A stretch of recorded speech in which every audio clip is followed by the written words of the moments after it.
गुजरात के प्रांतिज कस्बे के जंगलों में पुलिस को एक जवान औरत की जली हुई लाश मिलती है। पोस्टमार्टम से पता चलता है 4 महीने पेट से थी। उसकी हाइट, वेट और ब्लड ग्रुप हिम्मतनगर की मानसी पटेल से मैच होती है, जो 4 महीने पहले गायब हुई थी। मानसी के पिता रामजी पटेल ने पास के कस्बे के फैज खान पर मानसी को जबरदस्ती भगा ले जाने का आरोप लगाया था और फैज के पिता नईम खान ने मानसी पर ऐसा ही प्रत्यारोप लगाया था। शिकायत के 4 दिन के अंदर पुलिस ने मुंबई में इस जोड़े को धर लिया था। पुलिस ने मानसी और फैज को उनके परिवारों को लौटा दिया। जब पुलिस मानसी के बारे में दोबारा पता करने उसके घर पहुंचती है तो पता चलता है कि मानसी और फैज 4 दिन पहले फिर से भाग गए थे। मानसी के माँ बाप लाश को पहचानते हैं और अब फैज मुख्य आरोपी बन जाता है। फैज के लिए मैनहंट लॉन्च होता है। उसी दौरान खान परिवार, पटेल परिवार और पुलिस को दिल्ली से एक चिट्ठी आती है जो फैज ने उन्हें लिखी है। फैज लिखता है कि मुंबई से लौटने के बाद फैज को रिश्ता आगे नहीं बढ़ाना था, पर मानसी ने उस पर दबाव डाला शादी करने के लिए, क्योंकि वो प्रेग्नेंट हो गई थी। और हताश होकर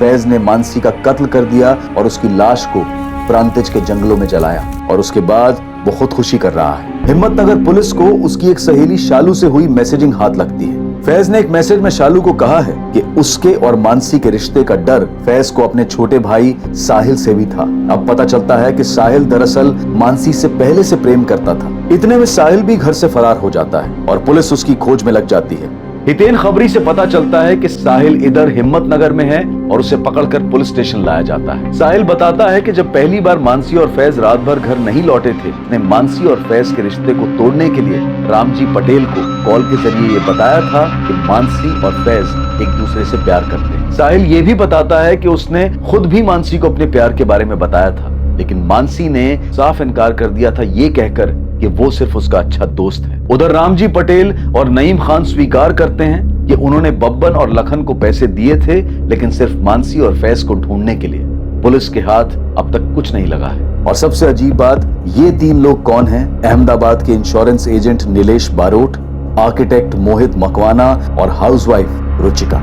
और इन तीनों का मानसी के कत्ल से क्या ताल्लुक है? और वो आदमी कौन है जिसने वो 3 चिट्ठियां पोस्ट की थी? अब आगे इन्वेस्टिगेशन के 1 पॉइंट फोकस और खबरियों के तगड़े नेटवर्क के जरिए हिस्ट्री शीटर बब्बन कुरैशी और लखन पांडे दोनों को 24 घंटों के अंदर उनके बिलों से ढूंढ निकाला गया। बब्बन, हम तुझे ठोकर उसी जंगल में फेंक देंगे। बोल, नईम खान ने मानसी की सुपारी दी थी या नहीं? बोल। सुपारी नहीं दी थी साहब। पैसे लेते उस लड़की मानसी को ढूंढ के लाने के लिए, और हमने ढूंढा भी खूब उसे। लेकिन जब उसकी लाश की खबर मिली तो मैंने नईम खान को उसके आधे पैसे भी दे दिए थे वापस। ये लीजिए, जितना ढूंढने में खर्च हुआ है उतना ही काटा नहीं। लड़की को मारा किसने कुरैशी? इस सवाल का जवाब आपके घर में है, वो बाहर ना ढूंढिए साहब। खुदा। लखन, अगर तुम हमें फैज की खबर या उसकी लाश के बारे में नहीं बताएगा तो तू यहीं सड़ेगा। और याद रखना, यहां से निकलने के लिए तू एक मिनट तड़पेगा। साहब, मुझे सच में कुछ नहीं पता। साहब, वो फैज की खुदकुशी के बारे में सुनते ही रामजी भाई ने मुझे फोन किया था साहब। अरे कैसे पैसे रामजी भाई? उस फैज के बच्चे के चक्कर में सारे पैसे खर्च हो गए। लेकिन उसने तो खुदकुशी कर ली मेरी बेटी को मारने के बाद। देखो रामजी भाई, आपकी बेटी का मुझे खेद है, पर पैसे तो मैं लौटाने से रहा। रखता हूं।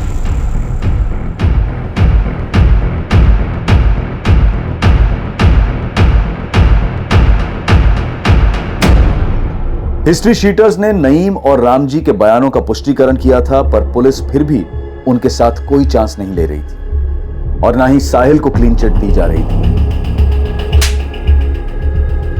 दिल्ली कौन गया था लेटर्स पोस्ट करने? मैम, मैंने कोई लेटर नहीं भेजे।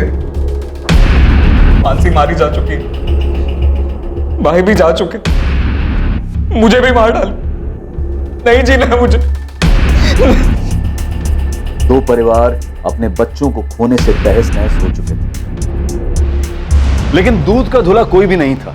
इन 2 घरों की दीवारों में अविश्वास, रंजिश और नाराजगी में लिपटी कुछ सच्चाइयां अब भी रोशनी में नहीं आई थी। पर अगली सुबह इस केस से जुड़े सभी लोगों को एक ऐसा झटका दे गई जिसके बारे में किसी ने सपने में भी नहीं सोचा था।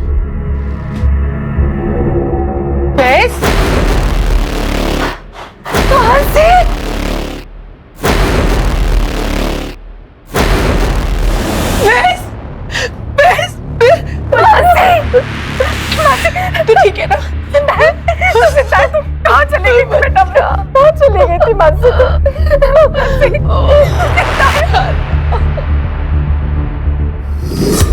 तीसरी बार भागकर हम भोपाल गए थे सर। वहाँ एक कार सर्विस सेंटर में मेरी जॉब लग गई और अब हमने कोर्ट मैरिज भी कर ली। खबरें पढ़ने का टाइम ही नहीं था और इच्छा भी नहीं। फैज खान उम्र 25 हिम्मतनगर गुजरात से फरार है। इस पर 4 महीने की प्रेग्नेंट लड़की मानसी पटेल के कत्ल का आरोप है जिसे वो भगा के ले गया था।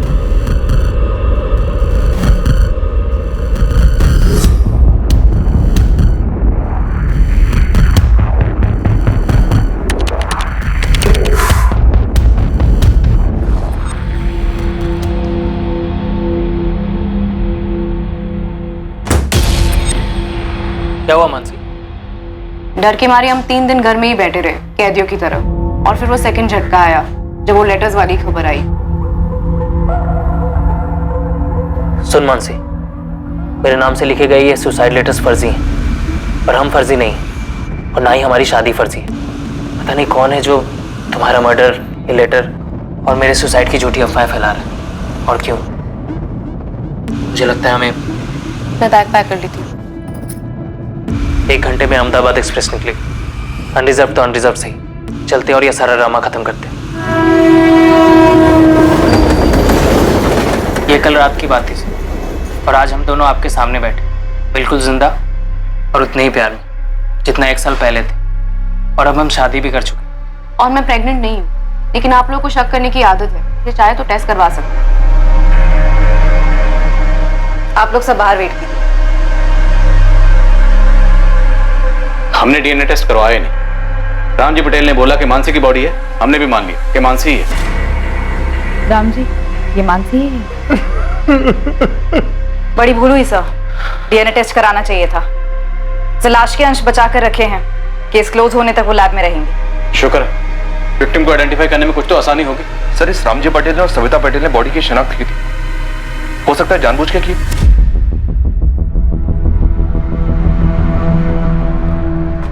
रामजी, सविता और मानसी, आप लोगों को सर ने अंदर बुलाया है।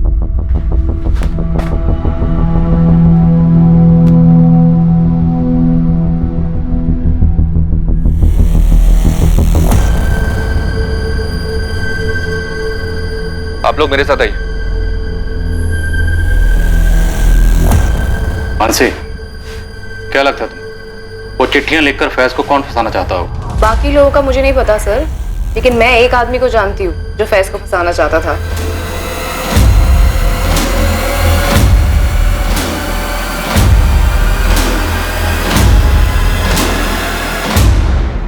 पापा, मेरा फोन दो प्लीज। खा कसम कि आज के बाद तो उस कमीने लड़के से नहीं मिलेगी। ठीक है, मैं कसम खाती हूँ मैं उससे नहीं मिलूंगी।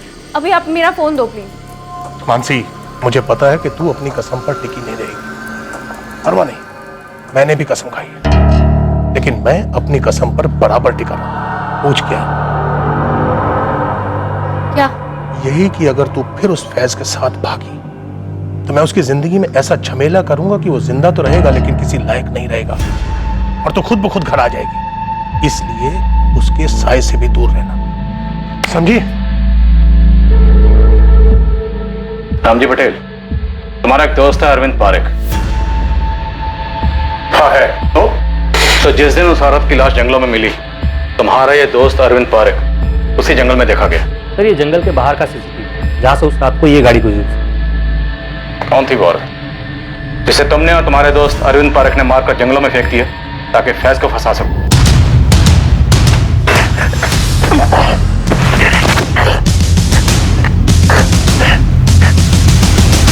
अरविंद, मुझे निकलना होगा। ये लो, आप इसे ठिकाने लगा दो, मैं चलता हूं।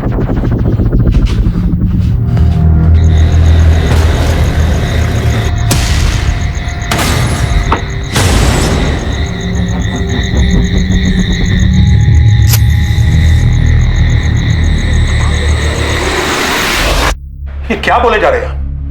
मेरी बेटी ने कुछ बोल दिया तो अब कहानियां बनाए जा रहे हैं? चिट्ठी अरविंद भेजता है दिल्ली से, या उसका वहां आना जाना लगा रहता है? फैज, तुम और मानसी जब से हिम्मतनगर से निकले, कहां कहां रुके, किस किस से मिले, कौन कौन से फर्जी डॉक्यूमेंट्स बनवाए, किसके जरिए बनवाए, भोपाल में घर कैसे मिला, जॉब कैसे मिला, सब कुछ एक एक करके लिखवाया। लेकिन सर मेरी डिटेल से उस लवारिस लाश का क्या ताल्लुक? शायद ताल्लुक है, इसलिए तो इतने सवाल कर रहे हो। तो बहस बेटा, जो साहब बोल रहे हैं वो लिख दे ना। साहब अब हमें जाने दीजिए। अब ये तो कोर्ट तय करेगा कि आप लोग कहाँ जाओगे, घर जाओगे या जेल जाओगे। साहब कुरैशी भी बोल चुका है कि सुपारी नहीं थी। बोलने का क्या है नईम खान, बोलने को तो फैज ने भी कहा था ना तुमसे कि वो अहमदाबाद की किसी शादी में गवाह बना था। साहिल ने हमसे बोला था कि मानसी उसकी सिर्फ क्लासमेट है। मैं भी तो बोल सकता हूँ कि कुरैशी ने उस औरत को मानसी समझ के मार डाला। तुम तीनों ने मिलकर ये साजिश रची हो। अरे बेटा जैन साहब तो यूं ही कुछ भी बोले जा रहे हैं। वही तो नईम खान, बोलने से बात सच नहीं होती है, सच होती है सबूतों से और गवाहों से। सबूत हम कुरेद के निकाल लेंगे और गवाह जहन्नुम से ढूंढ निकालेंगे। समझ में आया? इस अरविंद पार्क को तो हम ढूंढ ही लेंगे, इसे ढूंढेंगे, इसे तोड़ेंगे और ये बोलेगा। याद रखना, अगर हमें पता चला कि ये सब कुछ तुम्हारा किया धरा है, तुम बच नहीं पाओगे। मैंने बस एक बेवकूफी की है, जो उस लखन पांडे को पैसे दिए थे फैज को ढूंढने के लिए। इसके अलावा और क्या किया मैंने? मेरी बेटी तीसरी बार घर से भागी थी, उसकी शिकायत लेकर मैं इसी पुलिस स्टेशन में आया था, लेकिन आप लोगों ने मुझे पकड़ा दिया और फिर उस लाश को मानसी की लाश बताया। किसने? आपने। मैंने बस मान लिया कि वो मानसी। सर जरा सोचिए, अगर अरविंद ने और मैंने उस औरत को मिलकर मारा फैज को फंसाने के लिए, तो क्या हमारी इस चाल में प्रांतिज के पुलिस वाले भी शामिल थे जिन्होंने उस लाश को मानसी की लाश बताया? क्या आप लोग भी शामिल थे जिन्होंने उसको मानसी बताया, ताकि मैं यहां आकर मुंडी हिला हिलाकर कहूं कि हाँ ये मानसी है, हाँ ये मानसी है? तो मैं शू बात करूं चुसा।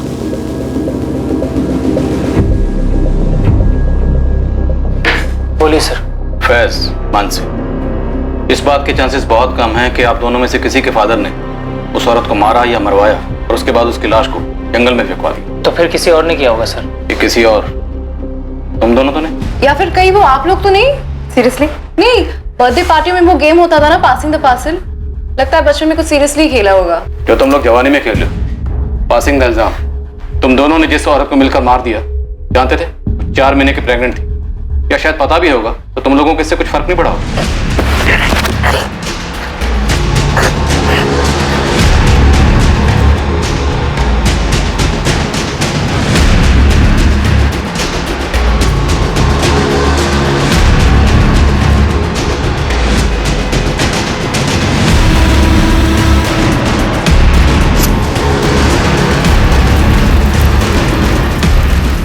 फिर अपने किसी दिल्ली के दोस्त से वो लेटर्स लिखकर पोस्ट करवाए। आखिर हम क्यों करेंगे इतना ड्रामा? क्योंकि ड्रामा करना तुम्हारी आदत है। घर से 3-3 बार भाग चुके हो तुम लोग। पहली बार ड्रामा किया माँ बाप को भापने के लिए, दूसरी बार राशिद और शबनम बनकर रहे, जब पकड़े गए वापस लाए गए तो तीसरी बार फुल एंड फाइनल ड्रामा, ताकि कोई तुमको ढूंढे ना। क्यों नहीं हो सकता? नहीं हो सकता, क्योंकि हम कोई टेढ़े मेढ़े मर्डर करने वाले लोग नहीं है, हम कोई क्राइम शो के फैंस नहीं है, हम लव स्टोरी के फैंस हैं। क्या मारी गई औरत की भी कोई लव स्टोरी थी? और अगर थी तो वो लवली और स्वीट तो कतई नहीं थी। और उस औरत का खान परिवार, पटेल परिवार, मानसी और फैज, इन सब से आखिर क्या ताल्लुक? फैज और मानसी को सेफ हाउस दिया गया है, ये एड्रेस है। करना क्या मैडम? इन दोनों पर साहिल खान, मुमताज खान और सविता पटेल, इन सब पर नजर रखनी है। कोई धनिया पत्ता लेने भी निकले ना तो कितना लिया इसका डिटेल भी चाहिए मुझे। मिल जाएगा मैडम। वैसे गुस्सा की माफ हो, अब ये केस आप लोगों का नहीं बनता ना। लेकिन एक जिम्मेदारी तो बनती है ना हितेन। किसी ने हमारे साथ खेल खेला है ये चिट्ठियां भेजकर, और ये लेटर राइटर अगर हमारे संदिग्धों में हुआ तो ये केस अब भी हमारा है।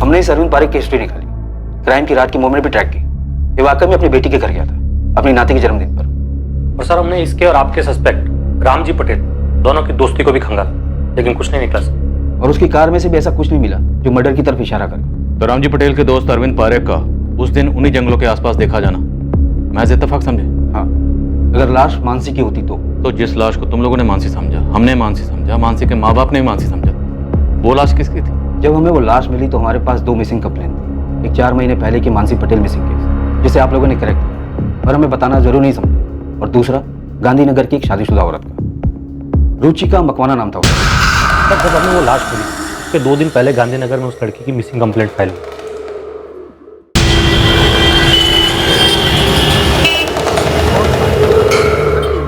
किसी पर शक? जी, उसका पति मोहित मकवाना। रुचिका को डिवोर्स चाहिए था और उसका पति मना कर रहा था। दोनों के बीच में मारपीट भी हुई थी। उसने रुचिका को जान से मारने की धमकी भी दी थी सर। ये मोहित करता क्या था? आर्किटेक्ट है। फोन नंबर और पता।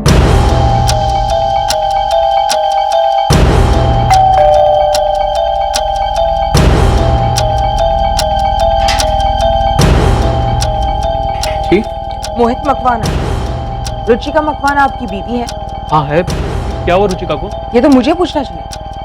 क्या किया रुचिका के साथ? मैंने कुछ नहीं किया, सारा दिन साइट पर था, थक कर सोया था। रात के 1:15 बजे आपकी बीवी घर से गायब है और आप आराम से सो रहे थे। उस दिन से मोहित मकवाना कजौली गांधीनगर की कस्टडी में है। तो लाश की डिटेल सबसे पहले तुम लोगों ने गांधीनगर पुलिस स्टेशन भेजी? जी हाँ, पर वहां से नेगेटिव जवाब आया। क्यों? पोस्टमार्टम रिपोर्ट के मुताबिक मौत गला घुटने की वजह से हुई और उसके बाद बॉडी को जलाया गया। औरत 4 महीने पेट से थी।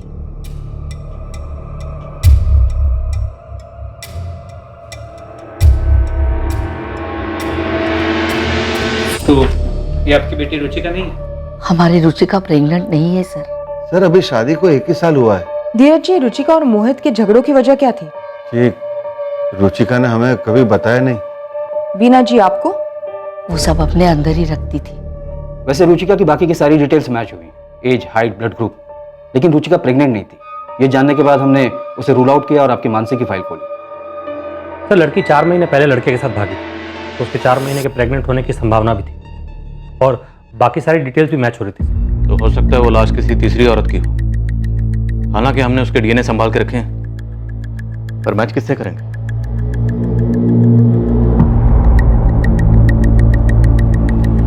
हो सकता है सर लाश को किसी और जगह से लाया गया और उसे जलाकर प्रांतिश में फेंक दिया हो। गरीब औरत होगी, आगे पीछे कोई नहीं। हमारे संदिग्धों में से किसी ने मारा, हमें गुमराह करने के लिए। ये जली हुई लाश फैज और मानसी के केस से कनेक्टेड तो बिल्कुल है। भले इस वक्त हमारे पास कोई पुख्ता सबूत नहीं है, पर वो लेटर्स उन्हें नजरअंदाज नहीं कर सकते। वो पक्का किसी साजिश का हिस्सा।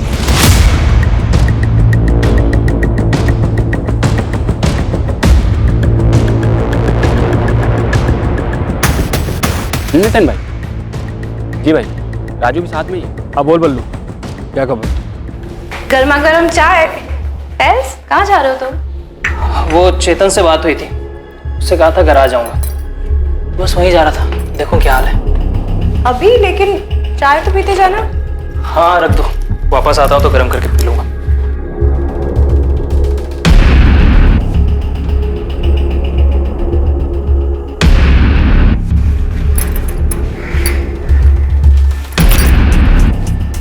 हेलो हेतल, मानसी। हाँ हाँ सब ठीक है। सुनो ना, वो फैज गराज आने वाला था क्या? नहीं मतलब आने वाला था। नहीं ऐसे ही पूछ रही थी। मैं रखती हूँ। हाँ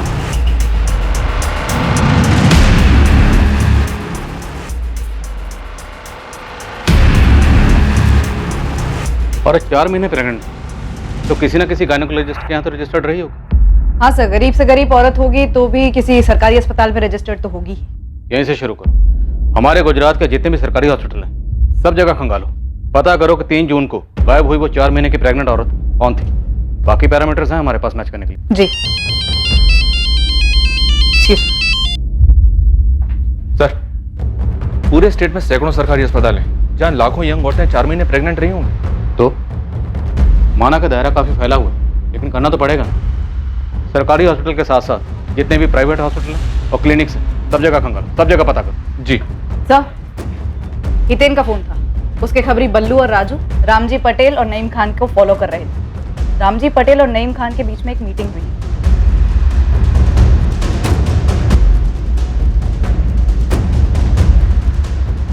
दोनों को मिलकर अभी तोड़ते हैं। हो सकता है दोनों ने मिलकर उस औरत को मार डाला। तोड़ेंगे परेश, पर अभी नहीं। अब नहीं। हितेन और उसके खबरों से कहो कि नजर बनाए रखें, पता करें कौन कौन किस किस से मिलता है। ठीक है सर।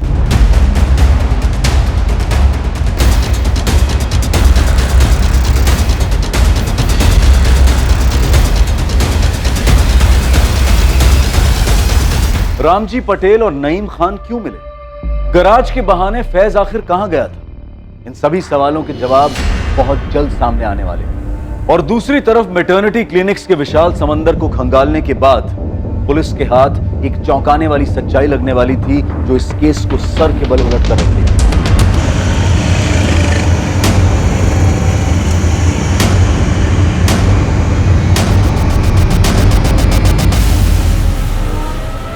जी, ये रुचिका मखमाने मेरी पेशेंट ही थी।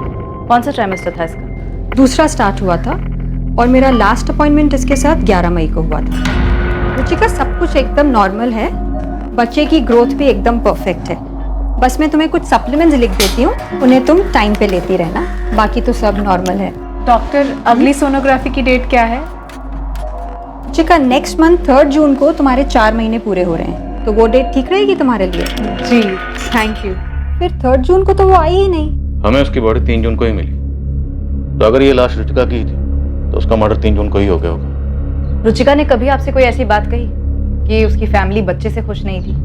नहीं, मुझसे तो उसने कभी भी ऐसी कोई बात डिस्कस नहीं की थी। खुश लगती थी हमेशा, एकदम नॉर्मल।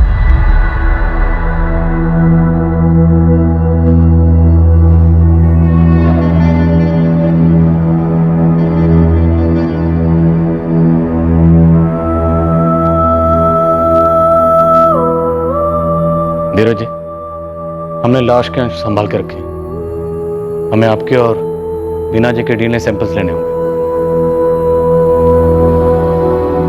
मुझे यकीन ही नहीं हो रहा है कि रुचिका प्रेग्नेंट थी और उसने मुझे बताया तक नहीं। शायद 4 महीने पूरे होने के बाद बताने वाली थी। नहीं, वो अपने पति से बच्चा चाहती ही नहीं थी। क्यों? क्योंकि उससे मुझसे डिवोर्स चाहिए था। तुम्हारी शादी तो 1 साल पहले हुई थी। एग्जैक्टली मैं उसे यही कह रहा था सर। हमारे बीच एडजस्टमेंट प्रॉब्लम्स थे, मैं ना नहीं कहूँगा, लेकिन मैं उससे कह रहा था कि मुझे वक्त दो, वक्त दो। वक्त देने के लिए तुम्हारे पास वक्त है मोहित? रुचिका, हम इसके बारे में कल बात कर सकते हैं। मेरी कल की डेडलाइन है। तुम्हारी डेडलाइन कब नहीं होती है? कल संडे है, हम हनीमून बीच में छोड़ के आए तुम्हारी इस डेडलाइन के लिए। रुचिका, आई प्रॉमिस अगले वीकेंड ऑफ लूंगा। ओह, मतलब अगले हफ्ते 1 घंटा ऑफ लोगे सेक्स के लिए, है ना? को मुंह मत खुलवाओ, ओके? सेक्स में तो तुम्हें इंटरेस्ट ही नहीं है। कैसे होगा? मशीन हो क्या? कोई रोमांस नहीं, कोई घूमना फिरना नहीं, शॉपिंग नहीं, मूवी नहीं, डिनर नहीं। हम एक टीवी शो तक साथ में बैठकर नहीं देखते, बातचीत तक नहीं होती है हमारे बीच में, तो फिर कैसे होगा? हाँ, तो चिल्ला क्यों रही हो? किसके फायदे के लिए? पूरी दुनिया को हमारे मैरिड लाइफ का फ्री अपडेट देने के लिए। मैरिड लाइफ वो क्या होता है? मैरिड लाइफ में first. Just shut up, okay? कब से फालतू की बातें किए जा रही हो? बदतमीज। हर दूसरे दिन हमारे बीच ऐसे झगड़े होते, पूरे मोहल्ले को सुनाई देते। और रही बात उसकी प्रेगनेंसी की, ये नामुमकिन है। मिस्टेक हुई आप लोगों से सर। इतने दावे के साथ कैसे कह सकते? क्योंकि उसे मुझसे बच्चा नहीं, डिवोर्स चाहिए था।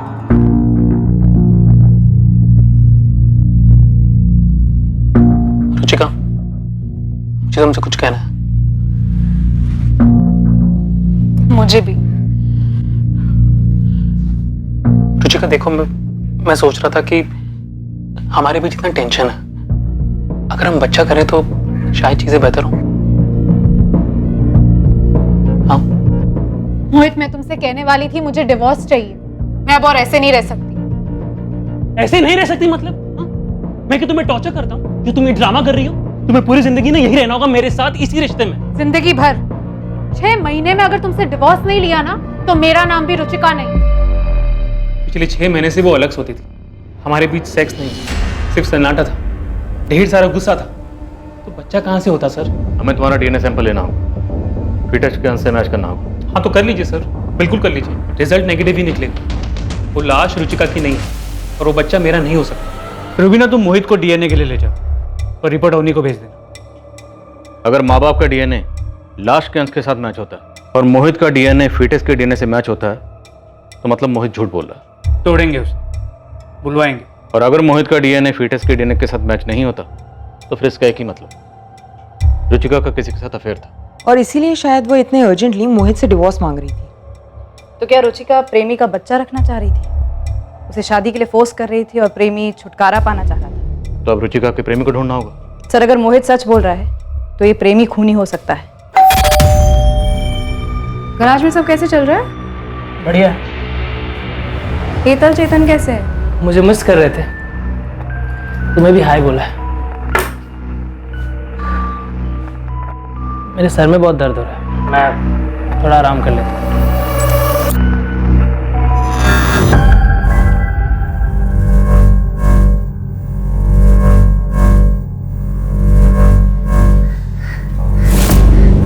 फोन पे फोन किए जा रही थी मैं। कहाँ गए थे आप? दुकान पर भी नहीं थे।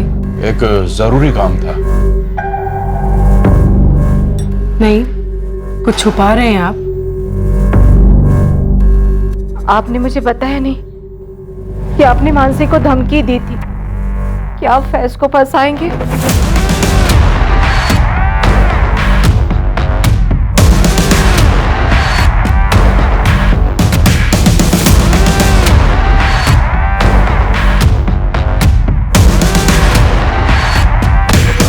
सर, रुचिका के माँ बाप धीरज और बीना चावड़ा के डीएनए लाश के डीएनए से मैच हो गया है। रुचिका मकवाना की ही लाश है। मोहित का डीएनए? फीटस से उसका डीएनए मैच नहीं हुआ। क्या? तो मतलब रुचिका के पेट में जो बच्चा था वो उसके पति मोहित से नहीं था?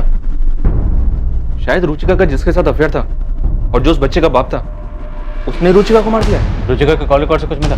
All clear. हमारे स्टार खबरी हितेन और उसकी टीम को कहो मुझे आके मिलो, मैं बात करूंगा। तुम कहीं जा रहे हो? सर आज क्यों? ऐसे।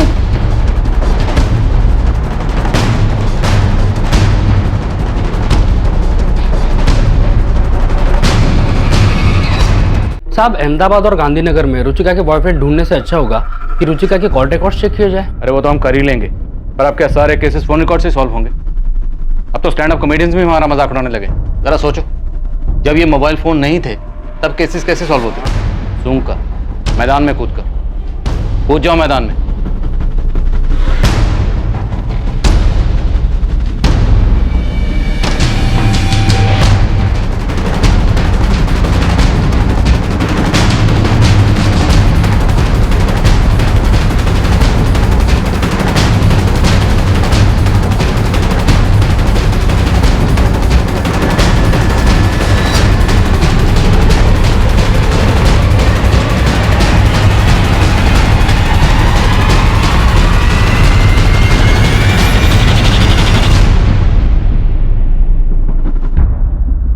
खबरी हितेन और उसकी टीम मैदान में उतरी, पर मैदान पूरी तरह से खाली मिला। रुचिका के अफेयर का कोई नामो निशान नहीं था। दूसरी तरफ फैज के बर्ताव से मानसी बेहद परेशान थी। फैज उससे क्या छुपा रहा? फिर पुलिस को आखिरकार एक सुराग मिला, वो भी इत्तेफाक से। साहब, आपने बोला था कि सूंघ के निकालो, तो फिर बस उसी फिराक में परसों रात को मैं घर से बाहर निकला। जय कृष्ण कॉलोनी में चक्कर लगा रहा था, अफेयर सूंघने की कोशिश कर रहा था साहब। तब एक अलग ही पिक्चर देखने को मिली मुझे। पिक्चर? हाँ साहब, एकदम ड्रामे वाली, वो रुचिका और मोहित के बिल्कुल बगल वाले घर से। जब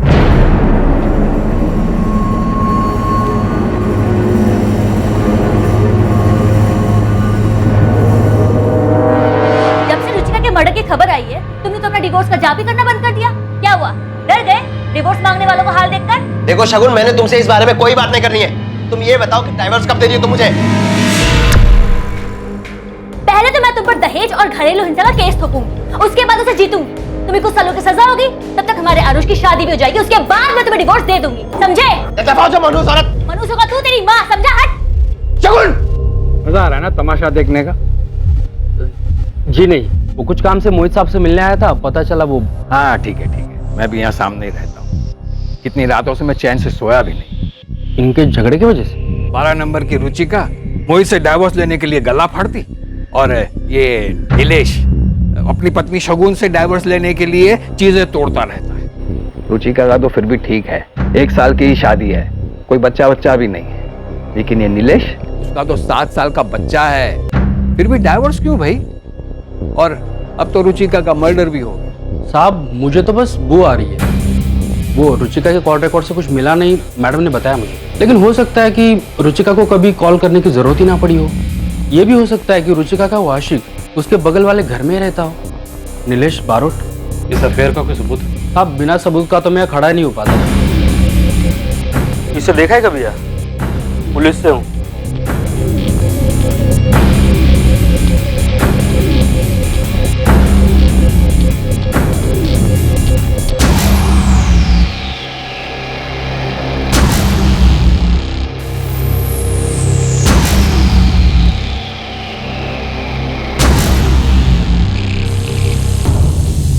ये नीलेश का फोटो और ये नीलेश का नंबर। सब कॉल रिकॉर्ड भले ही साफ हो, लेकिन लोकेशन रिपोर्ट से बहुत कुछ हाथ आ सकता है। सर ये अपना किलर हो सकता है, पर मुझे नहीं लगता इसने ये अकेले ने किया।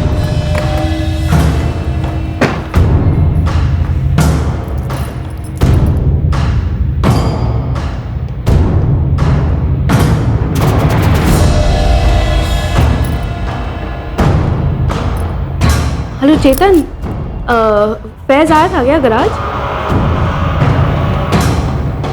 नहीं, ऐसे ही पूछ रही थी, वो उसका फ़ोन नहीं लग रहा था। मैं बाद में बात करती हूँ।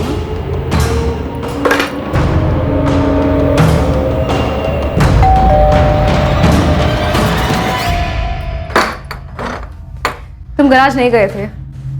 तुम्हें कैसे पता? तुम मेरा पीछा कर रही थी, मुझ पर शक कर रही हो? झूठ बोलने वालों पर शक ही किया जाता है फैज। देखो मुझे सच सच बताओ, उस औरत की मर्डर में तुम्हारा हाथ है क्या, या फिर तुम्हारी अम्मी अबू का? क्या बकवास कर रही हो? अगर यही बात मैं तुमसे कहूँ तो कि उस औरत की मर्डर में तुम्हारा और तुम्हारे मम्मी पापा का हाथ है?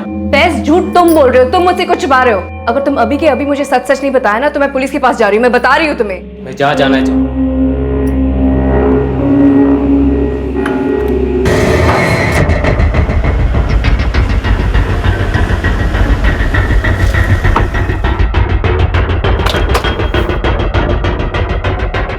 नीलेश बारोट ऑफिस में है? जी, सुबह से कहीं गए नहीं।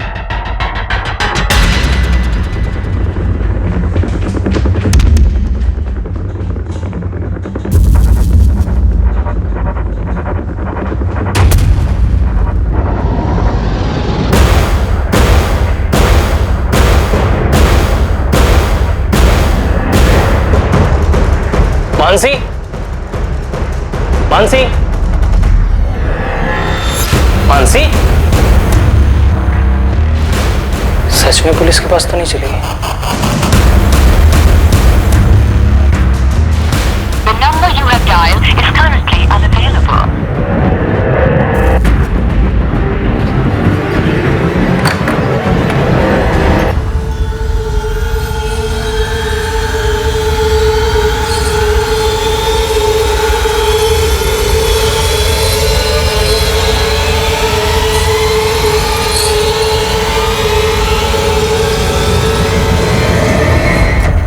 देखिए, आप लोग मुझ पर इस तरह से झूठा इल्जाम नहीं लगा सकते। एक तो आप ये केस सॉल्व कर नहीं पा रहे हैं और ऊपर से मुझे बली का बकरा बना रहे हैं। आपके किसी भी सवाल का कोई जवाब नहीं दूंगा मैं। मुझसे आपको कुछ नहीं मिलने वाला। हमारे इस लॉकअप में अक्सर मुजरिम उगलते हैं और हम सुनते हैं। आज कुछ अलग करते हैं। आज हम बोलेंगे और तू सुनेगा। तुम और रुचिका पड़ोसी थी, पड़ोसी से फिर दोस्त बने, दोस्त से फिर प्रेमी और प्रेमिका, और फिर तुम दोनों में अफेयर शुरू। ज्यादा वक्त नहीं लगा होगा करीब आने में। सब ठीक चल रहा था, पर फिर रुचिका प्रेग्नेंट हो गई। शादी करना चाहती होगी तुमसे, पर तुम्हारी बीवी तुम्हारे ऊपर केस करने की बात कर रही थी। तुम दोनों तरफ से फंस चुके थे और वक्त निकला जा रहा था। नीलेश, आज 4 महीने पूरे हुए हैं। कल सोनोग्राफी है 6 बजे। मैं मोहित को सब कुछ सच सच बता देना चाहती हूँ। लेकिन रुचिका, उससे शगुन को भी तो सब कुछ पता चल जाएगा ना। उसने खुलेआम धमकी दी है, बोलती है केस ठोक दूंगी। और नीलेश, मैं अब और इंतजार करना नहीं चाहती। मैं सबको जल्द से जल्द बता देना चाहती हूँ कि मैं माँ बनने वाली हूँ, तुम्हारे बच्चे की, तुम्हारे साथ रहना चाहती हूँ। और वैसे भी कुछ दिनों में लोगों को दिखने ही लगेगा कि मैं प्रेग्नेंट हूँ। प्राण तीज में कुल मंदिर, वहां चल करके शादी कर लेंगे। कल? लेकिन तुम्हारी बीवी, वो केस? अरे वो सब छोड़ो ना। एक बार हम लोग शादी कर लेंगे तो मोहित और शगुन को सब कुछ सच सच बता देंगे। अरे बोल देंगे प्यार करते हैं यार। You happy now? तुम इस दबाव से तंग आ चुके थे, इस रिश्ते की मुसीबत से छुटकारा चाहते थे।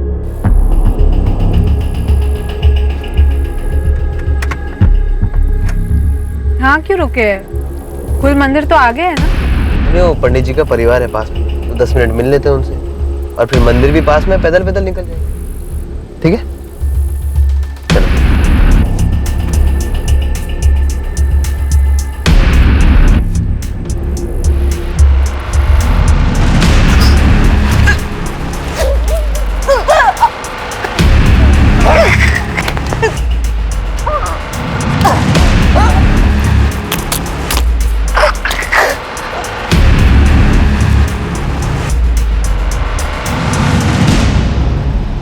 इस मर्डर में तुम्हारा कोई साथीदार भी होगा जो तुम्हारे प्लान के मुताबिक पहले से वहां मौजूद था।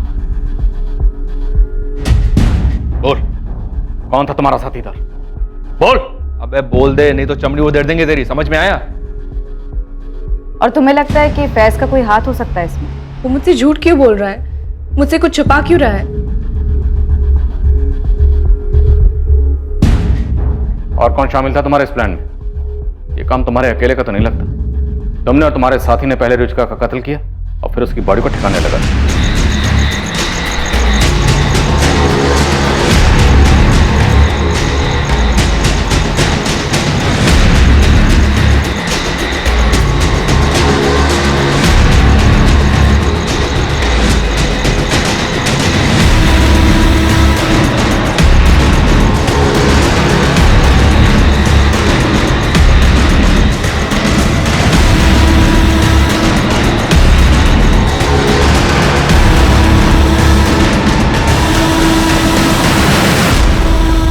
रुचिका को मानसी समझने की प्रांतिज पुलिस और हमारी गलती का तुमने फायदा उठाने की सोची। तुमने मानसी और फैज के केस को बड़ी बारीकी से स्टडी किया और फिर वो चिट्ठियां लिखी। कोई साथीदार था या ये सब अकेले ने किया? आपके पास मेरे खिलाफ एक भी सबूत नहीं है, एक भी। तुमने फैज की किसी और से बात होते हुए सुनी? कोई मिलने आया था उससे? ये भैया बस यहीं रोक दीजिए।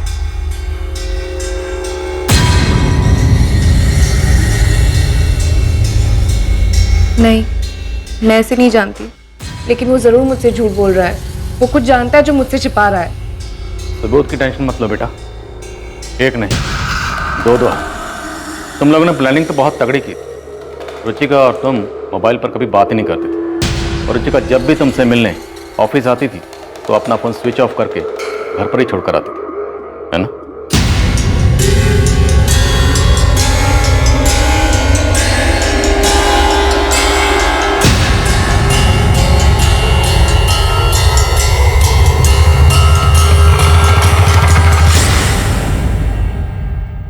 पर 3 जून को तुमसे गलती हो गई।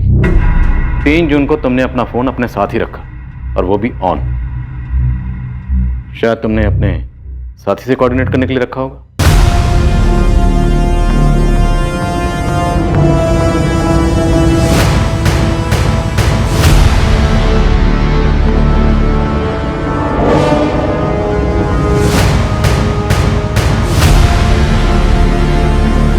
ये देख, इन फोन लोकेशन के हिसाब से मर्डर वाली रात तेरे फोन की लोकेशन ठीक उसी जगह थी जहां पर रुचिका की लाश मिली। हमने रुचिका के पेट के फीटस का डीएनए संभाल के रखा है। वो सैंपल अब तुम्हारे डीएनए से मैच होगा। तू भी जानता है रिजल्ट क्या आएगा? रिजल्ट आएगा पॉजिटिव। क्यों? क्योंकि वो तेरा बच्चा है। नीलेश बरोट, अपनी जिम्मेदारी से छुटकारा पाने के लिए तुमने बेरहमी की नई मिसाइल काम कर दी और साथ ही 2 परेशान परिवारों को जहन्नम के दर्शन करवा दिए। इतना ही नहीं, फैज के नाम का झूठा सुसाइड नोट लिखकर फॉल्स एविडेंस प्लांट करके हमें गुमराह करने की कोशिश की। बहुत घुमा लिया तुमने। अब बोल, वरना अच्छे खासे लोगों को गायब करके उनकी लाशों को ठिकाने लगाना हमें भी आता है। बोल, मेरा साथीदार कौन था?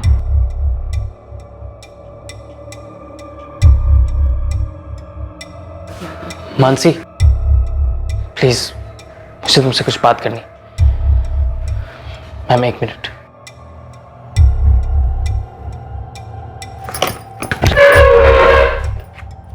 बोल, कौन था जोड़ीदार? बोल बोल बोल बोल बोल बोल बोल, कौन था जोड़ीदार? बोल। मानसी, मैंने तुमसे झूठ कहा था। मैं गैराज नहीं गया था। बताता हूँ। बोल। बताता हूँ। मेरा भाई कुंदन, और वो लेटर भी उसने पोस्ट किए थे।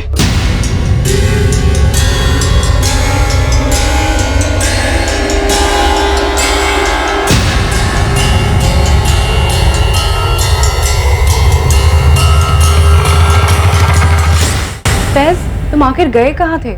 मैं अपने घर गया था अपनी अम्मी से मिलने। मुझे उनकी बहुत याद आ रही थी मानसी, लेकिन इसके पीछे कोई साजिश नहीं है। तुम्हें नहीं आती अपने मम्मी पापा की याद?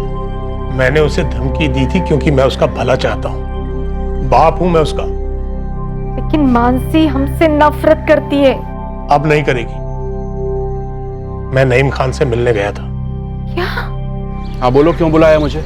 नहीं, जो होना था सो हो गया। बच्चों ने शादी भी कर ली, अब हमें भी स्वीकार कर लेना चाहिए। इस सब में पुलिस भी हमें सुपारी देने वाला समझ नहीं है। जो मैं तो हूं नहीं, आपके बारे में मुझे पता नहीं। मैं भी नहीं, मैं तो बस अपनी बच्ची का भला चाहता हूं, जो आप भी चाहते हैं फैज के लिए, है ना?